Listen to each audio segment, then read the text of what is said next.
창세기 19번째 시간으로 아브라함을 찾아오신 하나님이라는 제목으로 함께 은혜를 나누겠습니다. 오늘부터 살펴보게 될 이 아브라함 이야기는 신앙생활을 좀 했다라고 하는 분이라면 잘 알고 있는 이야기지요. 아브라함 이야기는 흥미진진하고 또 신앙적으로 유익한 내용이 참 많은, 가득한 그런 이야기입니다. 아브라함은 구약 창세기에만 등장하지는 않습니다. 신약에서도 자주 등장하는 인물이 아브라함입니다. 단순히 이스라엘의 시조가 되는 인물이라서 그런 것이 아닙니다. 아브라함은 모든 믿는 자의 조상이 되기 때문이지요. 믿음이 무엇이고 은혜가 무엇이며 믿는 사람에게 주시는 하나님의 복이 무엇인지를 알려면, 그것을 제대로 알아보려면 아브라함에서부터 시작해야 됩니다. 아브라함을 제대로 배워야 합니다. 저는 이 목회를 하고 지난 30년 가까이 설교를 해왔지만 이 아브라함에 관해서 제대로 설교한 적이 없습니다. 여기서 제대로라는 것은 새벽기도 시간이나 큐티 본문을 따라서 어떤 주제를 다루기 위해서 본문의 어떤 부분을 떼어서 설교한 적은 있지만 아브라함에 대해서 집중적으로 연속해서 지금처럼 이렇게 강해 설교를 한 적이 없다라는 것입니다. 설교자로서 누구나 쉽게 시작할 수 있는 본문이 아브라함에 관한 이 성경 본문입니다.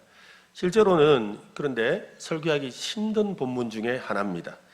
왜냐하면 누구나 잘 알고 있고 자주 들은 이야기, 또 설교자인 저 자신도 어려서부터 듣고 또 읽고 또 많은 설교와 책과 각종 자료를 가지고 있기 때문에 설교하는 데 도움을 주는 여러 가지 것들이 있지만 사실은 그것이 큰 장애가 되기 때문입니다. 익숙한 내용과 주제와 결론에 관한 선지식, 선입견이 있지요. 오늘 본문, 본문, 여러분도 그렇지 않습니까? 창세기 12장 1절, 그래, 하나님 찾아오셨다는 이야기. 아이고, 아브라함 보고 말씀하시겠네. 고향과 친척과 아버지 집 떠나라 하겠네. 아이고, 오늘도 목사님 나보고 떠나라 하겠구만 하고 이미 마음속으로 이렇게 생각을 하신다는 거죠. 그만큼 미리 생각을 하는 이런 본문이라는 겁니다. 설교자인 제가 설교하기 어려운 본문은 설교를 듣는 여러분, 청중에게도 쉽지 않은 본문입니다.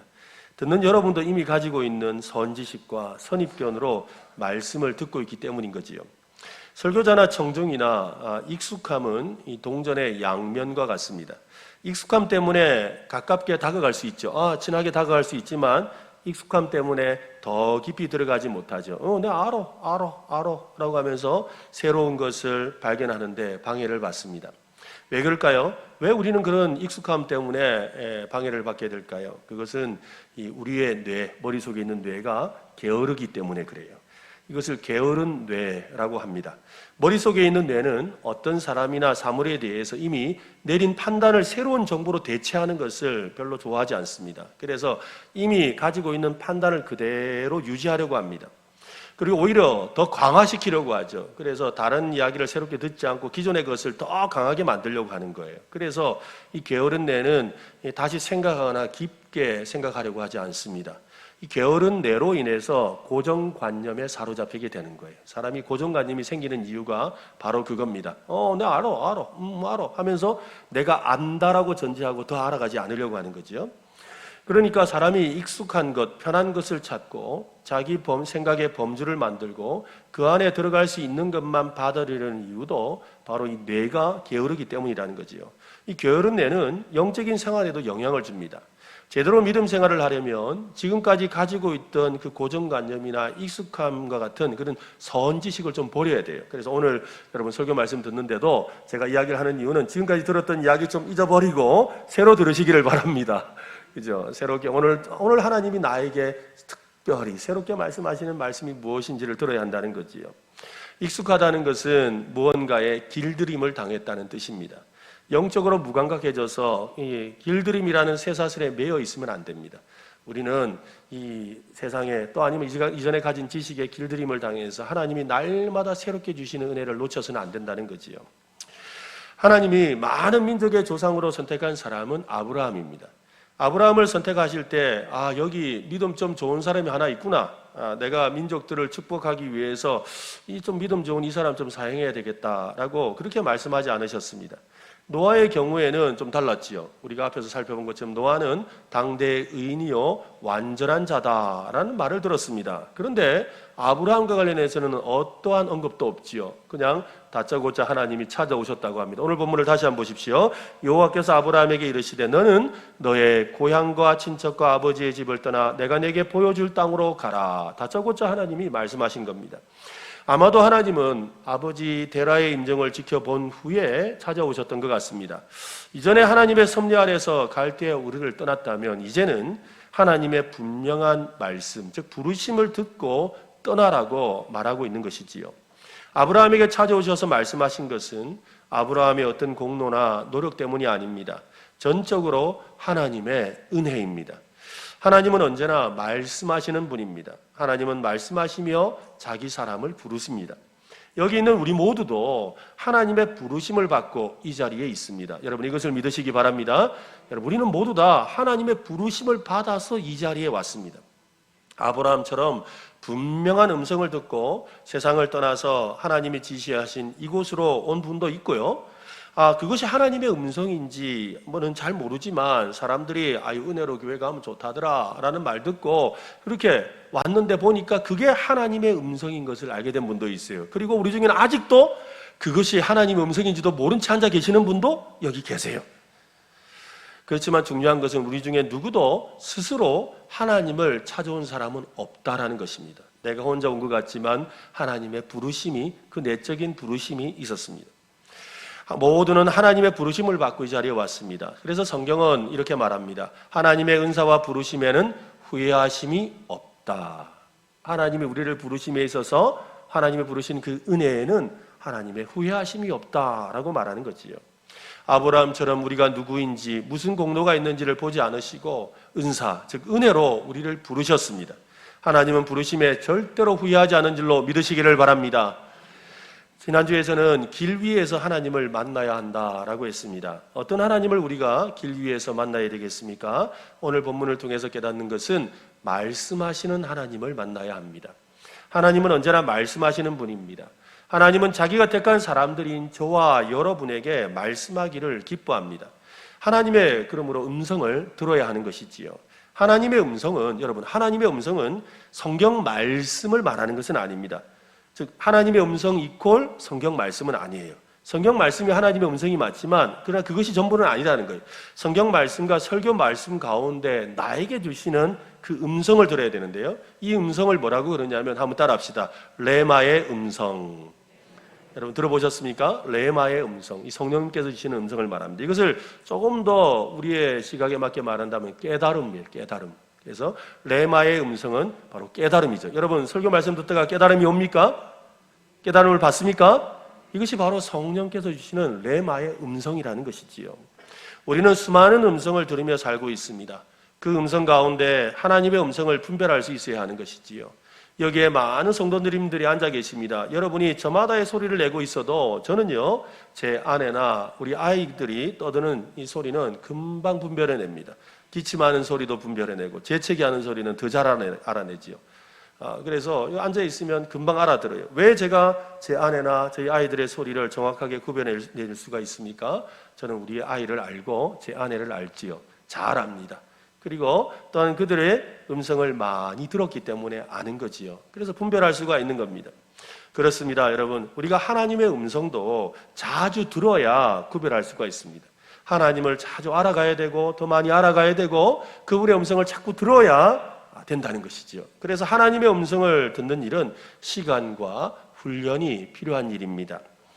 어린 사무엘이 여호와의 성막에서 섬기고 있었습니다. 하나님은 이 여호와의 성막 앞에서 잠들어 있는 사무엘을 밤에 부르셨지요. 사무엘아 사무엘아 하고 불렀습니다. 사무엘은 엘리 제사장이 부르는 줄 알고 제사장님 부르셨습니까? 라고 하니까 나 안 불렀는데 라고 그랬죠. 그러기를 몇 번의 소동이 있고 난 뒤에 엘리 제사장은 아이고 하나님이 너를 부르시나 보다. 이번에 다시 한번 사무엘아 사무엘아 그런 소리가 들리거든 이렇게 대답하거라 라고 말을 했지요.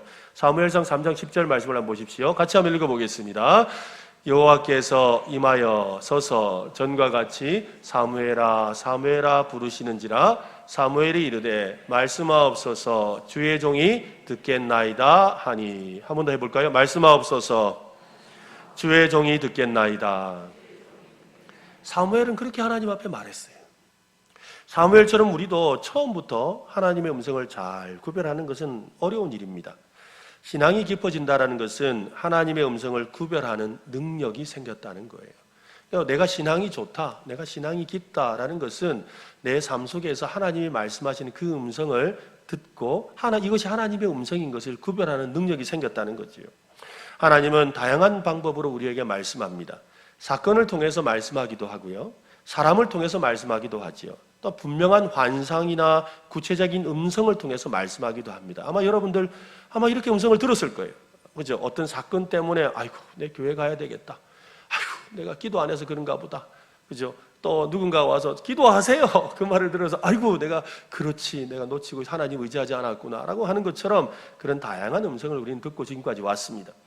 모든 하나님의 음성은 반드시 성경 말씀을 근거로 합니다.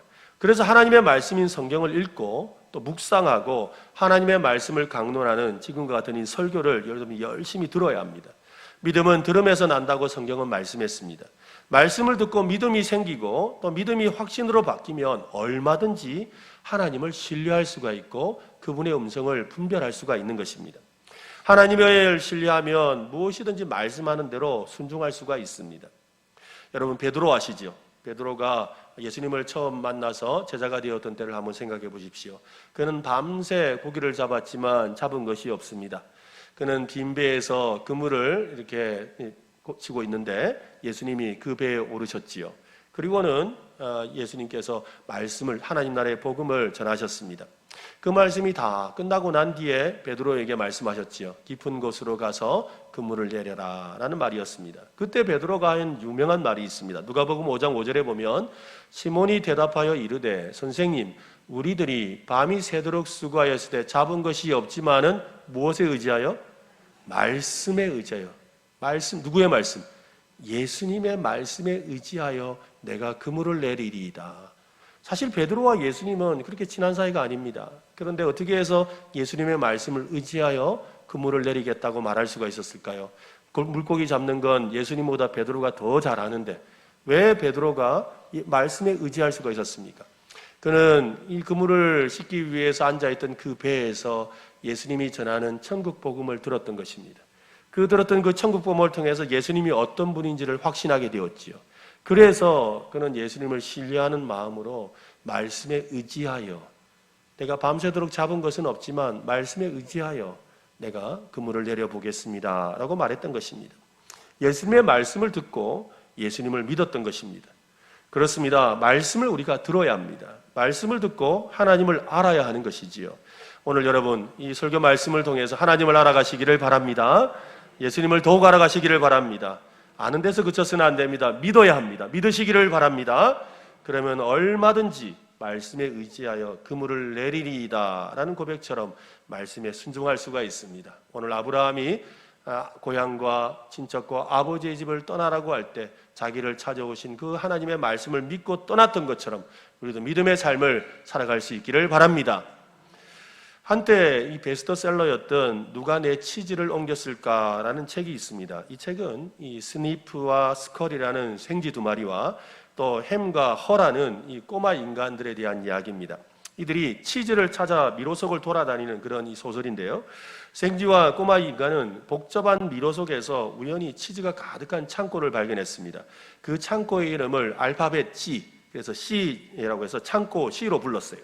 그들은 매일 아침이면 이 창고 C로 가서 가득하게 쌓여있는 그 치즈를 먹으면서 하루를 보냈습니다. 매일 아침 창고로 달려갔지만 이 생쥐들은 좀 달랐습니다. 스니프와 스커리는 이라는 생쥐는 매일 아침 종종거리며 빨리 달려가서는 창고 앞에 도착해서는 킁킁킁 하면서 냄새를 맡으면서 상태를 살폈습니다. 그런 다음에 조금씩 치즈를 갉아 먹었습니다. 어느 날 그 만든 치즈가 거의 다 사라지고 있다는 걸 알았죠. 여러분 누가 다 먹은 겁니까? 자기들이 먹은 거죠. 그래서 이 생쥐들은 그 창고를 뒤로하고 미로를 향해서 다시 킁킁거리면서 새로운 치즈가 있는 곳으로 미련 없이 달렸습니다. 그렇게 한참을 달려서 얼마 지나지 않아 새로운 치즈 창고를 발견하게 되었죠. 그런데 그 창고시 거기에는 또 다른 이들이 있었죠. 바로 꼬마 인간 햄과 허였습니다. 그들은 늘 하던 대로 치즈를 먹기 위해서 창고 지으러 왔습니다. 그들도 치즈가 사라지고 있다는 것을 알게 되었지요. 그들은 소리쳤습니다. 누가 내 치즈를 옮긴 거야? 그 많던 치즈가 사라졌다고, 치즈가 없어졌다고, 누가 가져간 거야? 자기들이 다 먹어놓고 그러는 거예요. 예, 그들은 몇 조각 남지 않은 치즈를 아껴 먹으면서 창고를 떠나지 않으려고 합니다. 이 새 치즈를 찾아서 가고자고 허가 소리쳤지만 햄은 단호하게 거절을 합니다. 난 이것이 좋아, 편해, 다른 것은 몰라, 다른 것은 위험해, 그리고 난 이제 너무 늙었어, 길을 잃고 헤매는 멍청이가 되고 싶지 않아 라고 하면서 여러 날 서로 다투기를 했죠. 한 사람은 떠나자 그러고 한 사람은 그대로 있겠다고 했습니다. 그러다가 결국에는 이 있는 치즈도 점점 더 줄어드는 것을 보고서 그는 이 허는 나라도 떠나야 되겠다 생각하고 그 미로의 길을 떠납니다. 여러 날을 두려움 속에서 안절부절하던 것에서 일어나서 이제 새로운 치즈를 찾아서 미로 속으로 들어갔습니다. 근데 가서는 당장 찾을 수가 없었지요. 장애물을 만나기도 하고 어떨 때는 미로니까 그죠? 길이 막혀서 되돌아오기도 하고 심지어는 같은 곳을 계속해서 뱅뱅 맴돌기도 했습니다. 하지만 이 허는 포기하지 않았습니다. 허는 새로운 치즈를 찾아 돌아다니면서 그동안 자기 안에 있던 두려움이 사라졌다는 걸 알았어요. 그들은 두려움 때문에 출발하지 못했던 그가 이제는 두려움이 사라져 있는 걸 알았죠. 두려움은 일어나서 움직일 때 사라진다는 것을 알았던 겁니다. 불평과 남 탓으로 가득했던 삶에서 새로운 희망에 대한 기대와 기쁨과 함께 솟구치는 그런 생활의 활력을 느끼고 있었습니다. 결국 그는 새로운 창고를 발견하게 되었습니다. 바닥에서 천장까지 치즈로 가득한 곳이었습니다. 그런데 그곳에 가니까 낯익은 이들이 있더라는 거예요. 먼저 창고 시에서 떠났던 스니프와 스컬이라는 생쥐들이 그곳에 있는 걸 발견했습니다. 저는 이 책을 이 젊은 시절에 읽었는데 지금까지도 늘 마음에 새기고 있는 참 감동이 되는 그런 이야기입니다. 이 책은 변화를 두려워하며 그 자리에 안주하려는 사람의 그 본성을 꼬집는 그런 이야기입니다. 사람은 안주하는 것을 좋아합니다. 그냥 그 자리에 가만히 있는 걸 좋아하지요. 특히 내려놓음에 대해서 격하게 공감을 합니다. 그죠? 설교하다 듣다가 내려놓으세요. 그러면 아멘, 그래요. 내려놓아야 돼요. 하면서 은혜를 받습니다. 뭐든지 다 내려놓을 것처럼 생각합니다. 하지만 현실에 와서는 어떻게 해요? 자기 집에 돌아와서는 아무것도 내려놓지 못한 채 살아갑니다. 가장 내려놓지 못하는 것 중에 하나는 바로 익숙함이라는 거예요. 익숙함. 그래서 하나님은 아브라함에게 지금 말씀하고 있습니다. 다시 말씀을 한번 보십시오. 1절 말씀 우리 같이 읽읍시다. 여호와께서 아브라함에게 이르시되 너는 너의 고향과 친척과 아버지의 집을 떠나 내가 내게 보여줄 땅으로 가라. 아브라함이 복을 받으려면 떠나야 합니다. 아무리 스스로 복의 근원이 될 것이라고 외치고 복을 받을 사람이라고 우겨도 여러분 소용이 없습니다. 떠나지 않으면 그 복이 아무리 대단하다 할지라도 아브라함의 복이 될 수가 없죠. 떠나야 복을 받는 거예요. 떠나야 복을 받는 거예요. 내려놓아야 은혜가 임하는 것처럼 말입니다. 떠나지 않으면 그 복은 자기 것이 아닙니다. 복을 받고 복의 사람이 되려면 떠나야 합니다. 안주하려는 마음에서 떠나야 하는 거지요. 하나님은 아브라함에게 너의 고향과 친척과 아버지의 집을 떠나라고 하셨습니다. 우리 성경은 그냥 고향과 친척과 아버지 집이라고 되어 있는데 정확한 표현은 너의 고향으로부터 떠나라, 너의 친척으로부터 떠나라, 너의 아버지 집에서 떠나라 라는 3번씩이나 반복되는 떠나라에 있는 것이지요. 아주 단호하고 강력한 명령이라는 말입니다. 하나님은 갈대아 우르와 하란에 있던 이 해와 달과 신으로부터 떠나라 하지 않으셨어요. 그죠? 갈대아 땅에 있는 우상 그 신들 너 많지? 그거 떠나! 라고 말하지 않았다는 거예요. 하나님의 명령을 듣고 떠나야 될 것이 하나님을 대신해서 섬기던 그 많던 신들이 아니라는 겁니다. 그 신들을 포기하지 않아도 된다는 말이 아니라 그 신들보다 네가 진짜 떠나야 될 더 심각한 우상이 있다라고 말씀하신 거예요. 그것이 바로 너의 고향과 친척과 아버지의 집이다라고 말씀하신 거지요. 하나님보다 더 의지하고 더 신뢰하는 것이 바로 우상이지 않습니까? 하나님이 아무리 말씀하셔도 하나님을 믿지 않고 의지하지 않고 내가 머물러 있다면 내가 그것이 우상인 거지요. 옛날이나 지금이나 사람의 마음을 강하게 미혹하는 우상들 가운데 하나가 바로 이 익숙함이라는 겁니다. 만몬이라고 일컫는 재물이나 돈이라는 우상보다 더 강력한 것이 바로 익숙함이라는 우상입니다. 여러분, 왜 익숙함이 강력한 우상일까요? 왜 강력한 우상이겠습니까? 왜 그럴까요? 우리는 지금까지 익숙함이라는 것이 우상이라고 생각해 본 적이 없기 때문이죠. 익숙함이 우상이라고요? 그게 우상이라고요? 익숙함이 우상이라고 생각해 본 적이 없어요. 익숙함이 우상이라고 생각하지 않을 정도로 우리가 강력하게 속고 있는 거죠. 강력하게 속고 있어요. 우상인 줄 모른 채 사로잡혀서 숭배하고 있다 이 말입니다. 영적 순례의 길을 시작하기 위해서는 떠나야 합니다. 길 위에서 하나님을 만나려면 떠나야 하지요. 그런데 그 영적인 순례의 길을 떠나지 못하게 발목을 잡는 것은 고향과 친척과 아버지 집이라는 익숙함이었다는 겁니다. 그래서 예수님은 말씀하셨죠. 누가복음 18장에 보면 이르시되 내가 진실로 너희에게 이르노니 하나님의 나라를 위하여 집이나 아내나 형제나 부모나 자녀를 버린 자는 현세의 여러 배를 받고 내세의 영생을 받지 못할 자가 없느니라 하시니라. 이 말씀을 여러분 그리스도인이 되려면 가족을 버려야 된다라는 말씀으로 이해하면 안 됩니다. 하나님과 가족을 동시에 믿을 수 없다 이 말이에요. 즉 무슨 말이냐면 하나님을 믿으면서 가족이라는 우상을 믿고 살 수는 없다 이 말이에요. 하나님을 믿고 의지하기로 했으면 가족을 의지하는 것을 내려놓아야 한다는 것을 말씀하시는 거예요. 하나님을 믿든지 가족을 믿든지 결정하라는 이야기입니다. 아브라함에게 떠나라고 말씀하신 것은 무엇으로부터 떠나라는 말과 함께, 그죠? 무엇을 향해 떠나라는 말씀이기도 합니다. 그는 본토 친척과 아버지 집을 떠나야 합니다. 뿐만 아니라 그는 어디를 향해 떠나야 합니까? 하나님을 향해 떠나야 되는 거지요. 그동안 우상이라고 생각하며 살았던 그 익숙함에서 떠나서 하나님을 향해 떠나라고 말씀하고 있는 것입니다. 하나님을 향해 떠나기 위해서 버려야 될 것이 무엇이 있는지를 말씀해 주신 것이지요. 사람들은 하나님을 만나고 싶어 합니다. 하나님을 경험하기를 원합니다. 하나님의 음성을 듣기를 원하지요. 하나님의 기적을 체험하기를 원합니다. 그런데 안타깝게도 익숙함이라는 우상에서 떠나려고 하지 않지요. 복음 받고 싶은데, 기적은 경험하고 싶은데, 또한 기도의 응답도 받고 싶은데, 삶의 변화가 일어나길 바라는데, 그러나 안주하며 익숙함이라는 곳에 머물러 있다는 것이지요. 사실은 하나님을 향해 떠나려는 마음이 없는 것입니다. 하나님을 만나고 싶고 경험하고 싶으면서 하나님을 향해 떠날 마음이 없다? 참으로 모순적인 말이지 않습니까? 아는 것과 행동하는 것은 다른 이야기입니다. 우리는 어디를 떠나야 하는지, 어디로 떠나야 하는지를 잘 알고 있습니다. 안다고 떠나지는 않습니다. 머뭇거리고 지체하면 결국 익숙함에 지는 것입니다. 여러분을 머뭇거리게 만들고 주저하게 하며 지체하게 만드는 그 익숙함은 무엇입니까? 오늘 하나님을 더 사랑하며 섬기고 하나님으로부터 더 많은 은혜와 복을 받기를 원하는데, 그래서 그것 때문에 깊이 고민하고 있으면서도 내가 버리지 못하는, 떠나지 못하는 익숙함은 무엇입니까?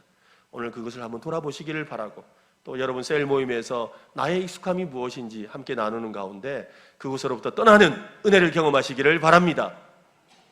아브라함은 자기를 찾아오신 하나님을 믿고 여행을 떠날 것을 이제 결심합니다. 모험의 삶을 결심한 것입니다. 이것을 믿음이라고 하지요. 아브라함의 믿음은 하나님을 믿는 믿음입니다. 그 믿음의 중심에는 순종이 있습니다. 믿음을 따라 순종하려면 큰 용기가 필요합니다. 아브라함은 갈 바를 알지 못하고 나아갔다라고 하지요. 알지 못하는 곳, 어디로 가야 할지 알 수 없는 곳을 가는 것, 그것은 쉽지 않은 일입니다. 아브라함은 이 하나님으로부터 명령을 받았는데 두 가지 명령을 받았어요. 오늘 본문 다시 한번 보십시오. 여호와께서 아브라함에게 이르시되 너는 너의 고향과 친척과 아버지의 집을 떠나 내가 네게 보여줄 땅으로 가라. 여기는 두 가지 명령이 나오죠. 첫 번째는 뭡니까? 떠나라. 지금까지 익숙하면서 자기 친척이나 익숙함이라는 우상에서 떠나라고 명령하셨어요. 이제 두 번째 명령은 무엇입니까? 가라라는 것입니다. 가라라는 것. 떠나라와 가라, 이 두 가지 의미를 잘 깨달아야 되죠. 하나님은 가라고 명령하면서 목적지를 말씀해 주셨습니다. 여러분, 그 목적지가 어디입니까? 어디로 가라 하셨습니까? 어디로 가라 하셨죠? 저에게로 가라고 하지는 않았습니다. 어디로 가라 하셨습니까? 보여 준 땅, 줄 땅. 그죠? 저는 한때 성경 말씀을 그냥 혼자 생각해 제대로 알지 않고 보여준 땅으로 알고 그렇게 한참을 이야기했던 적이 있어요. 근데 성경을 보다가 깜짝 놀랐습니다. 보여준 땅이 아니라 보여줄 땅이더라고요. 여러분, 보여준 땅과 보여줄 땅의 차이는 엄청난 겁니다. 하나님은 지금 보여줄 땅으로 가라 하셨어요. 알고 가느냐 알지 못한 채 가느냐의 차이예요. 여러분, 보여준 땅이라는 건 뭐예요? 하나님 좀 보여주세요. 나 봤지? 너 봤지? 너 어딘지 알겠지? 너 어디로 가는지 알겠지? 그거 가다 보면 어떤 길이 있는지 알겠지? 그리고 거기에 높은 지형도 있고 그 골짜기도 있는데 하나님 다 봤지? 나 보여줬다? 가! 라고 하나님 말씀하신 게 아니라는 거예요. 어떻게 했다고요? 그냥 가라는 거예요. 가면 보여주겠다는 거죠. 보여줄 땅으로 가라. 중요한 것은 뭐예요? 가라는 거예요. 가면 보여주시겠다는 거죠. 이 둘의 차이를 저는 지도와 나침반의 차이라고 말합니다. 지도는 전체를 조망할 수 있고 지금 내가 어디 있는지를 알 수가 있죠. 그래서 우리 길을 떠나기 전에 그러잖아요. 지도를 보면서 여기 이쯤 되네. 저기가 뭐가 있겠구나 알고 떠나는 거예요. 그런데 하나님은 지도를 주지 않으시기도 하고 나침반을 주겠다 하셨어요. 나침반은 뭐예요? 방향이죠. 어느 방향으로 가야 될지, 어느 방향으로 가야 될지 하나님만 바라보며 가라는 뜻이지요. 요즘에는 내비게이션 때문에 아무리 낯선 목적지라도 쉽게 찾아갈 수가 있습니다. 만약 내비게이션을 켜고 목적지를 찾아가는데 화면이 나오지 않고 음성만 안내된다면 여러분 어떨 것 같습니까? 다른 안내도 없고 전방 몇 미터에서 우회전하세요. 계속 직진하세요. 교차로가 있습니다. 우회전하세요. 이런 말만 계속해서 한다면 굉장히 불편하고 불안한 생각이 들 겁니다.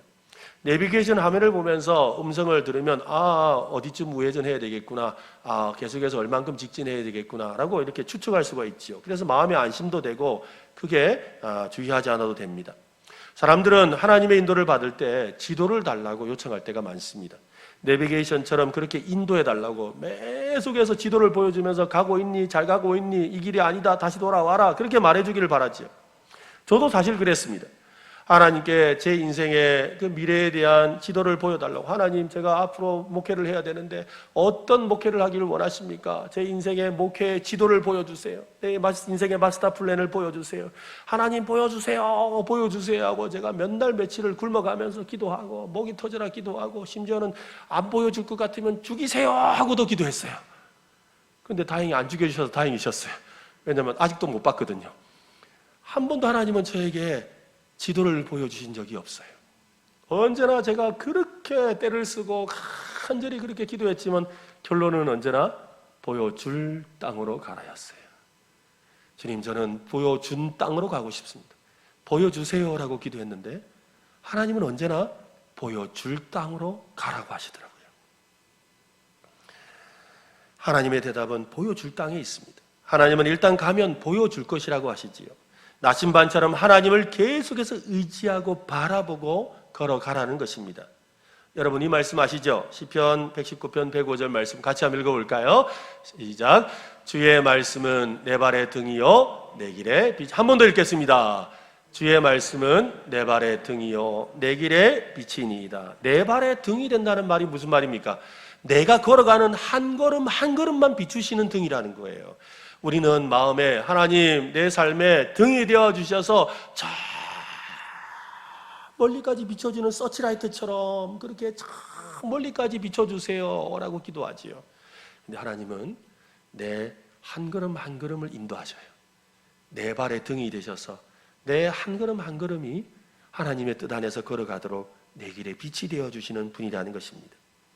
내 발에 등이 되고 빛이 되는 하나님의 말씀은 내가 가야 될 방향을 알려주고 계속해서 걸어가도록 내 발에 등이 되어주고 내 길에 빛이 되어줍니다. 하나님께서 보여줄 땅으로 가라라고 말씀하신 것은 아브라함의 그 순례길에 함께 하겠다는 뜻이에요. 이게 너무 중요해요. 여러분 생각해 보세요. 내가 보여준 땅으로 가라라고 했을 때는 보여준 땅이라면 뭐예요? 다 봤지? 가봐 이런 거예요. 너 다 봤지? 갈 수 있겠지? 가봐 이런다는 거예요. 근데 보여줄 땅이라는 말은 뭐예요? 내가 너와 같이 가겠다는 거예요.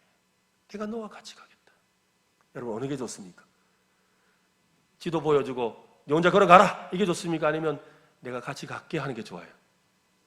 같이 가는 게 좋죠. 하나님은 아브라함에게 내가 너와 같이 가겠다고 말씀하고 있는 거지요. 하나님이 함께 걸어가자고 초청하고 있습니다. 익숙함이라는 우상과 함께하는 삶이 아니라 전능하신 하나님과 함께 길을 걷는 삶으로 초청하고 있는 것이지요. 하나님은 아브라함과 함께 하셨습니다. 아브라함의 인생 여정에 함께 하셨습니다. 하나님은 아브라함보다 앞서가며 그를 인도하셨고 때로는 그를 뒤에서 밀어주셨습니다.